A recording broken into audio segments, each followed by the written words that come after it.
જામનગર મહાનગરપાલિકાની સ્ટેન્ડિંગ કમિટીની બેઠક યોજાઈ. જામનગર મહાનગરપાલિકાની સ્ટેન્ડિંગ કમિટીની બેઠક યોજાઈ, જેમાં જામનગર શહેર વિકાસ કાર્યો માટે 6 કરોડ 82 લાખ રૂપિયા મંજૂર કરવામાં આવ્યા. આ બેઠક સ્ટેન્ડિંગ ચેરમેન નિલેશભાઈ કખતરાના અધ્યક્ષસ્થાને યોજવામાં આવી. આ બેઠકમાં mayor Vinod Khimsuriya, deputy mayor Krishnaben Sodha, શાસક પક્ષના નેતા આશિષભાઈ જોશી, કમિશનર ડીએન મોદી સાહેબ, deputy commissioner Devendrasinh, civil engineer Bhavesh Jani તેમજ કમિટીના સભ્યો ઉપસ્થિત રહ્યા. Bureau report Vishwanath Joshi. આજરોજ મળેલ જામનગર મહાનગરપાલિકાની સ્ટેન્ડિંગ કમિટીમાં કુલ 16 એજન્ડા હતા અને 3 ચેર ઉપરથી એજન્ડા હતા.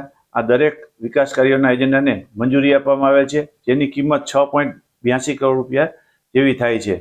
આ એજન્ડામાં જે હમણાં જ પ્રધાનમંત્રી શ્રી નરેન્દ્ર મોદી સાહેબ દ્વારા 17/9/2024ના રોજ પ્રધાનમંત્રી આવાસ યોજના 2નો જે શુભારંભ કરાયો છે, તેનો સ્ટેન્ડિંગ કમિટીમાં સૈદ્ધાંતિક સ્વીકાર કરી અને જનરલ બોર્ડ તરફ રવાના કરેલ છે. જે યોજનાની અંદર દરેક લોકોને ખૂબ સરસ ઉપયોગી થાય એ ટાઈપની તમને આવાસ યોજનામાં સુધારા સાથે નવી આવાસ યોજના છે, જેનો ખૂબ જ લાભ ગરીબ લોકોને મળશે, તે આજે મંજૂર કરી અને જનરલ બોર્ડ તરફ રવાના કરેલ છે.